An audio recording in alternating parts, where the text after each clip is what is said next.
अस्सलाम वालेकुम व्यूअर्स, क्या हाल चाल है। उम्मीद करता हूँ सब ठीक ठाक होंगे। मेरी दुआ है कि आप हमेशा हंसते रहें, मुस्कुराते रहें, हमें अपना प्यार दिखाते रहें। मेरा नाम है साबिर सुल्तान। मेरा नाम है मोहम्मद सादिक। आप देख रहे हैं हमारा यूट्यूब चैनल। हाजिर एक नई और एक्साइटिंग वीडियो के साथ। वीडियो है आरजू काजबी की और सुमित पटेल के साथ उनकी कन्वर्सेशन है। मिलकर देखते हैं वीडियो, फिर उस पर करेंगे अपना रिएक्ट। हमारे रिव्यूज़ को जानने के लिए वीडियो को एंड तक लाजमी देखिएगा। अगर आप हमारे चैनल पर नए हैं, चैनल को लाइक कीजिए, सब्सक्राइब कीजिए, बेल आइकन प्रेस करना मत भूलिए। बढ़ते हैं वीडियो की जाए। अस्सलाम वालेकुम, नमस्कार, सत श्री अकाल एंड गुड इवनिंग। मैं हूँ आरजू काज़मी और आप देख रहे हैं पॉइंट ऑफ व्यू। हमें जी ज्वाइन किया है सुमित पी जी ने, जो कि पॉलिटिकल एनालिस्ट हैं। बहुत शुक्रिया सर कि आज आपने ज्वाइन किया। बड़ा बिजी शेड्यूल होता है आपका, इस चैनल उस चैनल में देखती रहती हूँ आपको कि आप पूरे टाइम कहीं ना कहीं पर आप बिजी होते हैं। और बहुत शुक्रिया कि आज आपने टाइम निकाला हमारे शो के लिए भी। Thank you so much sir. Thank you ma'am, thanks for the invitation. कोशिश करते सर रहते हैं।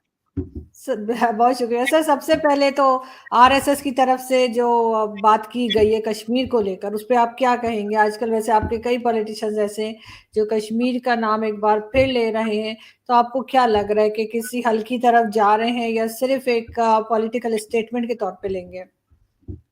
देखिए आरजू जी, शो पे बुलाने के लिए धन्यवाद। अभी आपने जो जिसकी आप बात करें, आई थिंक 2 दिन पहले स्टेटमेंट आया था दत्ता जी का।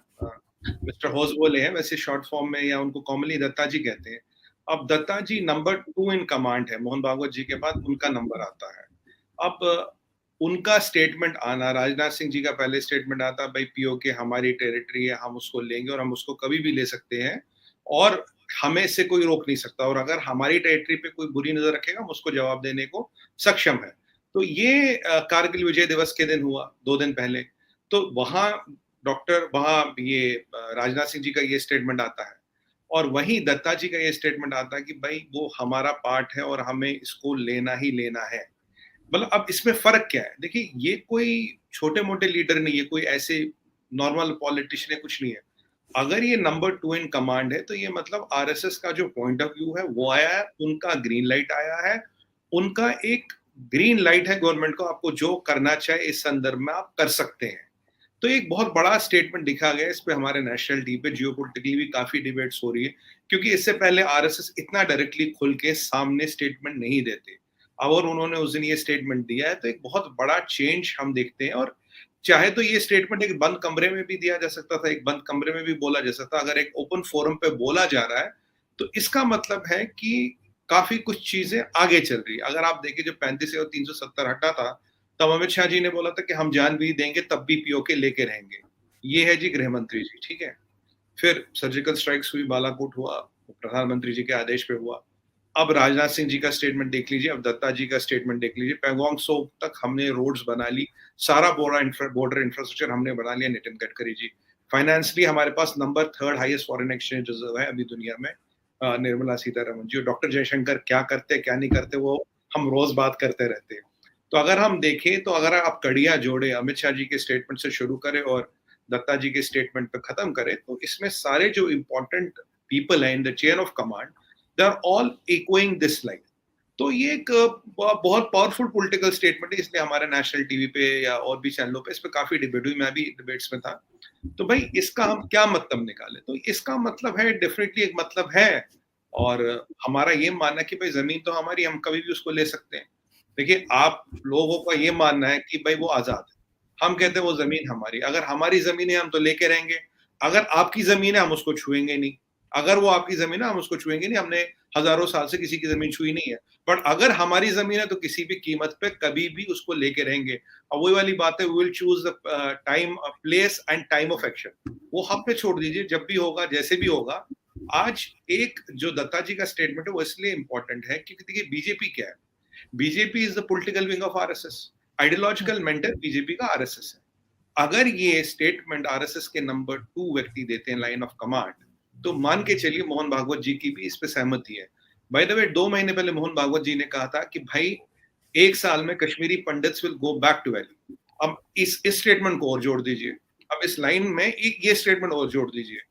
तो इतना ओपनली, इतना डायरेक्टली खुल के सामने आके बोलना, उसको डिक्लेयर करना, उसका ऐलान करना नेशनल मीडिया पे बहुत बड़ी बात होती। चाहते तो ये एक मतलब ना सीक्रेट कम्युनिकेशन भी हो सकती थी, बट इसको ऐलान करना, बताना बहुत बड़ी बात है। मैं ये मानता हूं कि पाकिस्तान में और पाकिस्तान की मिलिट्री एस्टैब्लिशमेंट में इसको देखा गया होगा और इसको सीरियसली देखा गया होगा, क्योंकि जो चेन ऑफ कमांड है, जितने स्टेक होल्डर्स हैं, अब सबका एक लाइन में स्टेटमेंट आता है। और हमारे पार्लियामेंट ने तो ऑलरेडी प्रस्ताव पारित किया कि PoK is a integral part of India.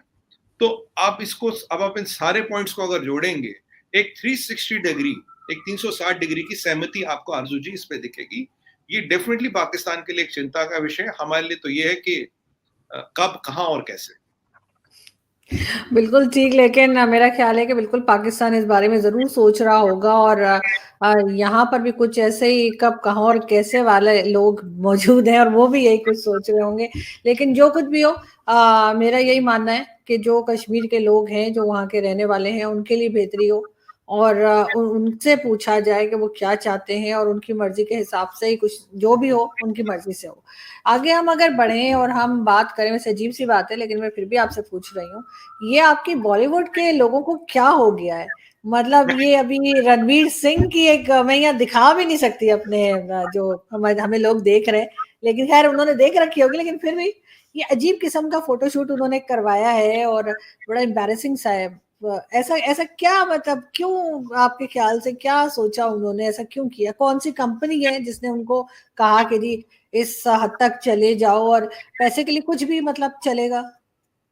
देखिए आरजू जी, ये बहुत ही टिपिकल क्वेश्चन है। देखिए इस विषय में बात करना भी एक एम्बैरेसमेंट है, मैं सच बताऊं आपको, क्योंकि जो हमारे सभ्यता है, जो हमारे एक नॉर्म्स है, हर एक व्यक्ति को नॉर्म्स में रहना चाहिए। और जो खासकर पब्लिक पर्सनैलिटीज होते हैं, उनके लिए एक कॉमन सिटीजन से ज्यादा उन नॉर्म्स को फॉलो करने की आवश्यकता और नॉर्म्स को फॉलो करने की जरूरत है। अब उन्होंने क्या किया, क्या सोच के किया, किसके कहने पे किया, पॉपुलैरिटी के लिए किया, पैसे के लिए किया, इसका जवाब तो वो दे पाएंगे, मैं नहीं दे पाऊंगा। बट मैंने जो यहाँ सोशल मीडिया में देखा, तो people are not happy with it. लोगों में एक आक्रोश है, रोष है, क्योंकि at the end of the day देखिए, बहुत सी चीजें जो होती है वो आपकी पर्सनल होती है। पर्सनल चीजों को पब्लिक में ना लाया जाए, न यू नो इसके बारे में बात हो ना हो, वो चीज अच्छी है। इससे क्या होता है ना कि आज एक ने किया, कल दूसरा करेगा, कल तीसरा करेगा, फिर एक नया ट्रेंड सा शुरू हो जाता है। पीछे हमारे एक वीडियो वायरल हुआ था, एक लड़की एक लड़के को मेट्रो में 10 थप्पड़ मार रही है, वो इंस्टाग्राम पे वायरल हुआ था।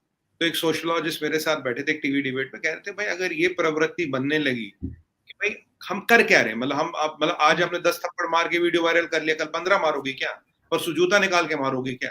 मतलब क्या हम एक सोसाइटी इतना नीचे गिर रहे कि पॉपुलैरिटी के लिए, चीजों के लिए आप कुछ भी करेंगे, किसी भी हद तक जाएंगे, कहां भी जाएंगे।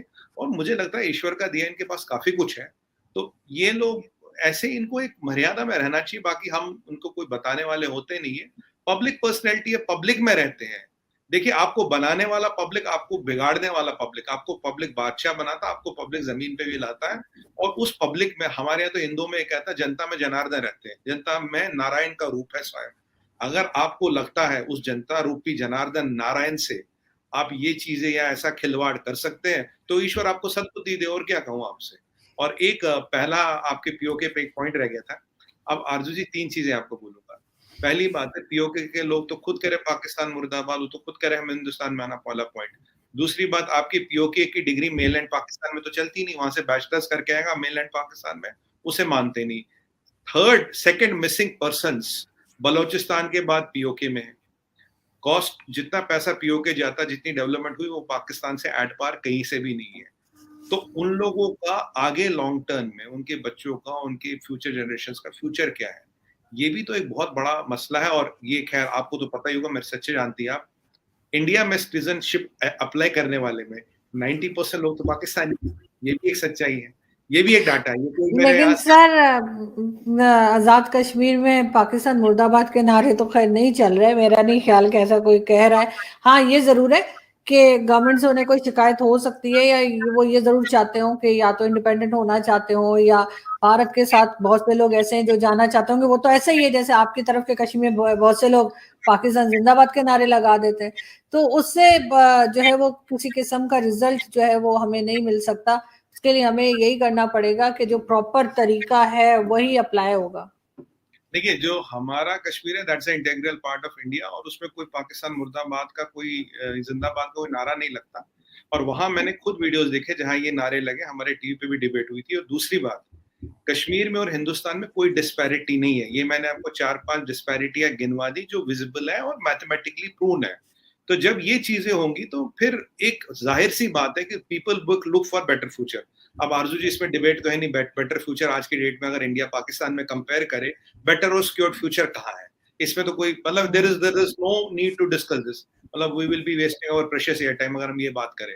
तो अब वहां के लोग का एस्पिरेशंस होना, इंडिया की तरफ आना, इंडिया की तरफ झुकाव होना एक नेचुरल ह्यूमन टेंडेंसी, एक नेचुरल आउटकम है। बस मेरा इतना सा लिमिटेड पॉइंट जी। नहीं, हर तरह के लोग हर तरफ रहते हैं। मैं ये कह रही हूँ कि कई लोग ऐसे होंगे जो भारत के साथ जाना चाहते होंगे, कई लोग ऐसे होंगे जो कहेंगे जी हमने इंडिपेंडेंट रहना है, बहुत से लोग पाकिस्तान के साथ ही रह रहे होंगे। सेम यही चीज आपकी साइड पर भी है कि हर तरह की सोच के लोग मौजूद है।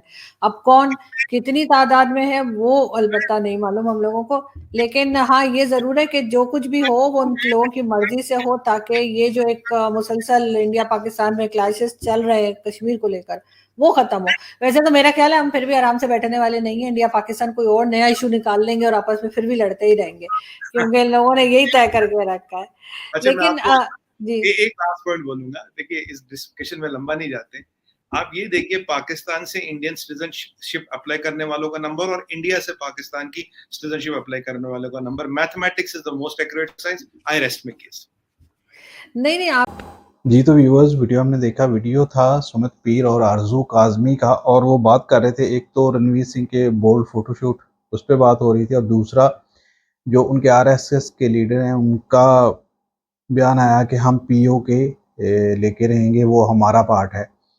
देखिए, अगर आप भारत का पार्ट लेना चाहें तो भारत में बहुत सारे पार्ट हैं जो एक टाइम पे भारत, अखंड भारत के नाम से जो सारे पार्ट हैं वो भारत का ही हिस्सा है। अब भारत से पाकिस्तान भी निकला, बहुत सारे और देश भी निकले, पाकिस्तान से आगे बांग्लादेश भी निकल गया, वो भी भारत का ही पार्ट था। और पीए के जो आज़ाद कश्मीर हम कहते हैं, जो दूसरा है वो जो हमें मिलना था जम्मू कश्मीर, वो आपने कब्जा कर लिया उधर, और ये वाला हमारे पास रह गया। तो इस तरह क्लेम करना और उसको मतनाज़ा बना देना, ये हम हर टाइम पे करते हैं। अब कारगिल का टाइम चल रहा है, उसकी एनिवर्सरी है, तो उस टाइम पे लोगों को चीज़ें ये याद आ जाती हैं, हमने ये भी बयान दे देना है, हमने ये भी करना है। चलें जी, जब टाइम आएगा, मौका आएगा, तो हम भी देखेंगे कि इंडिया किस तरह से पीओ के लेता है, और अगर वो लेता है तो फिर जो जम्मू है, कश्मीर है, उसका भी क्या स्टेटस रहता है। ये मुस्तकबिल पे ये चीज़ों को छोड़ देते हैं। ये जो पॉलिटिकल चूरन होता है, इसको हम डिस्कस करना, अब बार बार एक ही चीज़ पे करते जाना।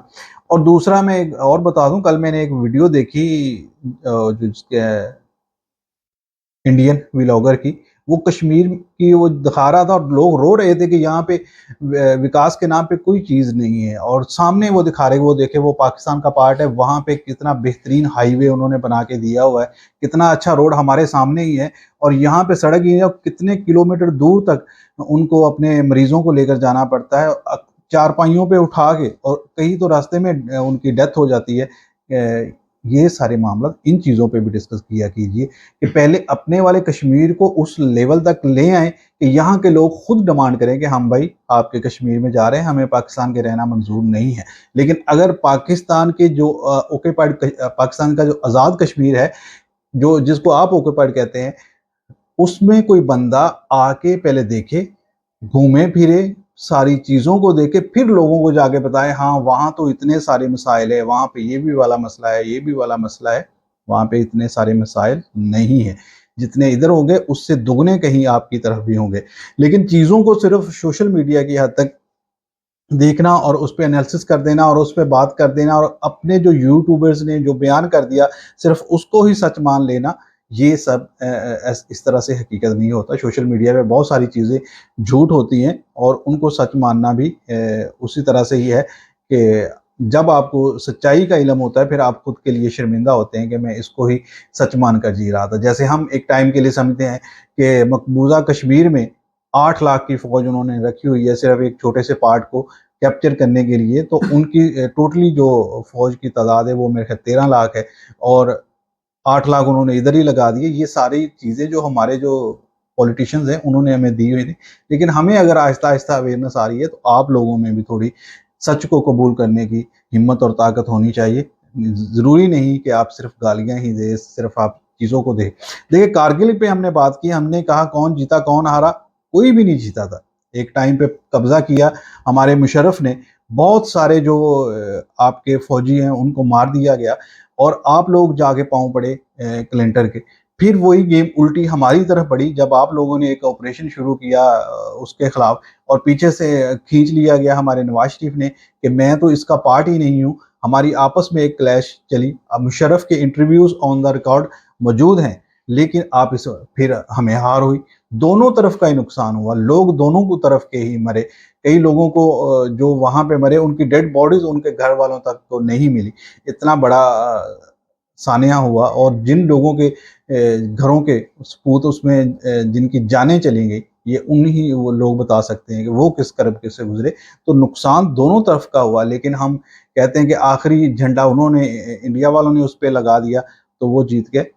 ये वाली जीत नहीं है। इसको बरकरार आज अगर पाकिस्तान चाहे तो कल फिर उस पे हमला कर दे, फिर वो सारी चीज़ें हों जिस तरह चाइना ने लद्दाख पे कर दिया, वहाँ पे बहुत सारी कैजुअलिटीज़ हो गई।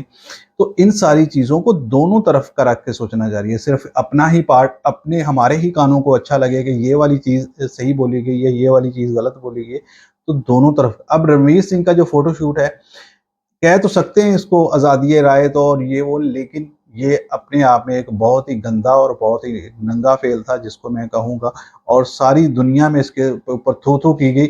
और मुझे ये भी बहुत अच्छा लगा कि इंडियंस ने उस पे प्रोटेस्ट किया, उसके लिए उन्होंने एक डस्टबिन बना के उसमें उसके लिए कपड़े रखे गए और एक बहुत अच्छा उसको एक मैसेज दिया कि थोड़ी शर्म करो, थोड़ी हया भी होनी चाहिए। आपके पास पैसा भी है, शोहरत भी है, और किस चीज़ की कमी है? एक टाइम के लिए आपकी अगर फ़िल्में फ्लॉप जा रही हैं तो थोड़ी-सी और ज़्यादा मेहनत की ज़रूरत है और आपको कामयाबी मिलेगी। आपको पहले से भी बहुत सारी कामयाबियाँ मिल चुकी हैं, लेकिन ये फ़ोटोशूट और इस तरह की सारी चीज़ें करना, ये बिल्कुल भी अच्छा नहीं है। बिल्कुल जी, देखें, आज एक बात तो जो है ना वो समझ पीर साहब ने भी मान ली है कि जो बीजेपी है वो आरएसएस का ही एक सियासी विंग है और जो बीजेपी जो उसके नज़रियात हैं वो आरएसएस के ही नज़रियात हैं और आरएसएस का ही बयानियाँ लेकर वो आगे चल रहे हैं। यही बात जो है वो अक़वाम मुत्तहिदा में भी खड़े होकर इमरान खान साहब ने भी यही बात की थी कि देखिए जो आरएसएस का जो नज़रिया है वो नज़रिया गलत है, उसके ऊपर ये बात होती है। और जो देखिए जो भी है आरएसएस है या हमारे आप समझ लें जो इंतहा पसंद है या अलकायदा है, जो इस्लामी तंजीमें हैं जो इंतहा पसंद हैं। एक मिनट, आरएस की जो नज़रियात हैं, आपको पहले एक दफ़ा उस पे उनकी जो वीडियोस बनाई गई हैं वो क्या है, उसकी आइडियोलॉजी क्या है, उसको फिर उस पे बात करेंगे। आरएस बेसिक नज़रिया है क्या, कि वो वाकई ही इस टाइप की जमात है जिस तरह हमारे पास इंतहा पसंद की जमातें हैं, उसमें बहुत सारे मुस्लिम भी पार्ट हैं उसी जमात का। लेकिन ये है कि हमें बिना जाने या सोचे उस पर बात करना, ठीक है वो उनकी जमात है, उसका पार्ट हो सकते हैं, इसमें क्या मुज़ाहिका है? देखें जी, उनके बयान सोशल मीडिया पे सारे बैठे हुए, उनके जो नज़रियात हैं वो वही हैं। उसके ऊपर सोशल मीडिया के ऊपर जितना मर्जी सॉफ्ट टीमें देते रहेंगे, मुसलमान भी उसमें है तो मुसलमान इंतहा पसंद नहीं है, मुसलमान भी इंतहा पसंद है और जो इंतहा पसंद है वो इंतहा पसंदों का पार्ट बनेंगे, वो पूरा मन लोगों का पार्ट कभी भी नहीं बनेंगे। तो यही चीज़ें हैं कि अब देखिए कि वो खुल के सामने आज उन्होंने भी बयान दिया और राजनाथ साहब के साथ बयान के साथ उनका भी बयान आ गया। ये सिर्फ सियासी विंग्स हैं अपने लोगों को बेवकूफ़ बनाने के लिए और अपनी इंतहा पसंदी को आगे बढ़ाने, अपने नज़रिया को आगे फैलाने के लिए ये चीज़ें होती हैं और ये करते हैं, सभी करते हैं, हमारी तरफ से भी होती हैं, उनकी तरफ से भी होती हैं। लेकिन ये खुद ही मानते भी हैं और खुद इसको झुठलाते भी हैं कि बिल्कुल भी ऐसा नहीं है। तो चीज़ ये है कि अब एक चीज़ जो है पहले नंबर पे, अब देखें जिस तरीके से जम्मू कश्मीर श्रीनगर के अंदर जो मुसलमान कश्मीरी रहते हैं वो जिस तरीके से पाकिस्तान के झंडे लहराते हैं, वहाँ पे पाकिस्तान के नारे लगाते हैं, वो मीडिया के ऊपर ऑन द रिकॉर्ड है। ऐसे कोई हालात पाकिस्तान वाले कश्मीर में मुजफ्फराबाद में कभी ऐसे नहीं हुए। जिस तरीके से वहाँ पे प्रोटेस्ट किए जाते हैं, वहाँ पे 6-6 माह का कर्फ्यू नाफिज कर दिया जाता है, तो ऐसा कोई हालात पाकिस्तान की तरफ नहीं हुए। पहले आप वो लोगों को उसके ऊपर तवज्जो देनी चाहिए, फिर आप आगे बढ़ सकते हैं। लेकिन उससे पहले आपको अपनी दूसरी रियासतों के ऊपर भी तवज्जो देनी चाहिए जो आपसे ही अब अलहदगी की तरीकें चला रहे हैं, उनके ऊपर तवज्जो देनी चाहिए। जो इस वक्त भारत है वो ना टूट जाए, उसके ऊपर तवज्जो देनी चाहिए, बजाय कि दूसरों को तोड़ने के ऊपर को दूसरों की जो ज़मीन है हम वो ले लेंगे। ज़मीन तो फिर सारी आपकी है। पहले जो भारत सारा जो हिस्सा था वो भारत का ही हिस्सा था, भूटान भी भारत का हिस्सा था, बांग्लादेश भी भारत का हिस्सा था, नेपाल भी भारत का ही हिस्सा था, लेकिन वो उसकी तरफ आपके नहीं, सिर्फ आपने पाकिस्तान वाला हिस्सा जाना, यहाँ पे आपकी वो माँ क्या नाम उनका शारदा माँ है, उसको आपने हासिल करना है। तो चीज़ ये है कि ये सिर्फ सियासी बयान आते हैं, अवाम को इसके ऊपर सोचना चाहिए, इसके ऊपर तवज्जो देनी चाहिए कि देखें कि अब ये हिस्सा हम लेना चाहते हैं, दूसरी तरफ का हम देना चाहते हैं, उसके ऊपर हमें कोई प्रॉब्लम नहीं है, उसके ऊपर हम चिन्ह ठोक के कहते हैं देखे जी बांग्लादेश को हमने आज़ादी दिलवाई।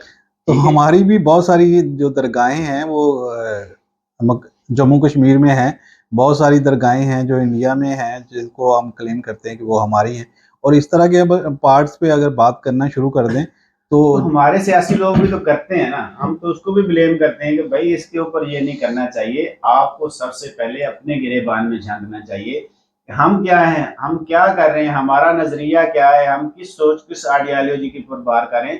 जो आपके जो तराजू के पलड़े हैं वो बराबर होने चाहिए, एक तरफ झोल नहीं होना चाहिए। इस चीज को देखिए। अब चीज ये है, अगर वो इनके सियासी जो लोग हैं वो अगर चूरन बेचेंगे बांग्लादेश के ऊपर, अब वो बेचते भी हैं, सीना ठोक के कहते हैं हमने बिल्कुल जी उसको जी अब अपना जो है ना भारत का अखंड भारत का हिस्सा हमने खुद ही अलग करवा दिया। अब इसके ऊपर क्या कहेंगे, तो वो भारत का हिस्सा नहीं था, अब उसके ऊपर आप सीना ठोकते हैं कि भाई हमने खुद ही तोड़ दिया, अलहदा कर दिया, काट दी उसकी शरत। और दूसरी तरफ कश्मीर जो है ना वो भी भारत का हिस्सा नहीं, तो वो हम चीर देंगे तो लकीर देंगे, पता नहीं क्या क्या बयान। ये सियासी बयान आते खुदारा, इसके ऊपर सोचिए समझिए। इन सियासी लोगों की जो इन कारस्तानियों से बाहर निकलिए, इंसानियत के नाते सोचिए। जब आप इस नज़रिए से सोचेंगे तो आपको ये सारे गलत लगेंगे। तो क्यों, अब चीज़ ये है इन चीज़ों से हम कब निकल सकते हैं, जब हमें शऊर आएगा, जब हम पढ़ेंगे लिखेंगे तब हम इन बातों से निकल सकते हैं। लेकिन जब तक हम इन्हीं नज़रियात के ऊपर चलते रहेंगे, इन्हीं बेसिक्स के ऊपर चलते रहेंगे। अब चीज़ क्या है कि आज जो आम बंदा है वो सिर्फ क्या करता है कि हमें अपनी आज के दिन को देखता है, अपने पेट को देखता है। तो पेट को भी देखना चाहिए, लेकिन उसके साथ साथ हमें अपने जो माहौल है, हमें जो अपने इर्द गिर्द जो लोग रहते हैं उनको भी देखना चाहिए कि हमारी वजह से किसी हमसाये को तकलीफ तो नहीं हो रही, क्या वो हमारी तरह खुश है, खुशहाल है। तो इस चीज़ के ऊपर देखना चाहिए, लेकिन ऐसा हम कभी करेंगे नहीं, क्योंकि आज जो दुनिया है वो बहुत ज़्यादा पोलिटाइज हो गई है, उसमें पॉलिटिशियन बहुत ज़्यादा इन्वॉल्व हो गए हैं, माफियाज बहुत ज़्यादा उन्होंने अपनी जड़ें मजबूत की हुई हैं। वो इतनी मजबूत है कि आप देखिए इंटरनेशनल माफिया जो है वो वहाँ पे बैठ के यहाँ पे हमारी हुकूमतें गिरा देता है। तो इस चीज़ से हमें निकलना होगा, सबसे पहले इन चीज़ों से निकलिए, अपने आप को खुशहाल कीजिए। जब आप और हम खुशहाल हो जाएंगे तो फिर हम किसी से भी लड़ सकते हैं। अब पेट में रोटी नहीं है, भूख लगी हुई है, तो कैसे जंगल लड़ेंगे, पेट बांध के 1-2 दिन 4 दिन लड़ लेंगे, इससे ज़्यादा नहीं लड़ सकते। इन चीज़ों पे दीजिए तवज्जो दीजिए। और दूसरे नंबर पे रणवीर सिंह, वो एक पब्लिक हीरो थे, उन लोग उनको लाइक करते थे, फॉलो करते थे, उनका रिएक्शन आना भी चाहिए था। लेकिन चीज़ ये है कि ऐसे जो शूट्स हैं वो नहीं उन्हें करना चाहिए थे। लेकिन एक इसको भी देखना चाहिए कि वो उनका पर्सनल भी है उपाय है, वो उसको हर एक को अपनी राय का हक है, वो अपनी एडिटिंग अगर कर सकते हैं, ऐड कर सकते हैं, कमर्शियल कर सकते हैं, पता नहीं किस नज़रिए के ऊपर उन्होंने किया है, लेकिन गलत किया है, ऐसा नहीं करना चाहिए। उनको इस चीज़ के ऊपर उनका भी बयान आना चाहिए कि बिल्कुल ये गलत है। और ऐसी हरकतें करना, एक स्टार हैं आप, इंडिया का नाम आपके साथ जुड़ा हुआ है, आप लोगों को पहचान है आपकी वजह से, ये देखें ये इंडिया के सुपरस्टार है और आपने बहुत सी हिट फिल्में भी दी हुई हैं। तो ऐसी चीज़ें करते हैं पहले आपको सोचना चाहिए कि जो लोग आपको लाइक करते हैं, आपको देखते हैं, आपकी वजह से आप इंडिया को देखते हैं, तो वो भी उनकी नज़रियात, उनकी सोच क्या, उनका क्या रिएक्शन आएगा, ऐसी चीज़ों के ऊपर भी आपको तवज्जो देनी चाहिए और ऐसे शूट से परहेज़ ही करना चाहिए। जी बिल्कुल जी, तवज्जो देने की ज़रूरत है। आई होप सो हमारी आज की वीडियो आपको अच्छी लगी होगी। वीडियो अच्छी लगे लाइक करें, शेयर करें, चैनल को सब्सक्राइब करें। मिलते हैं एक और नेक्स्ट वीडियो में, तब तक करिए साइन ऑफ। अल्लाह हाफिज़।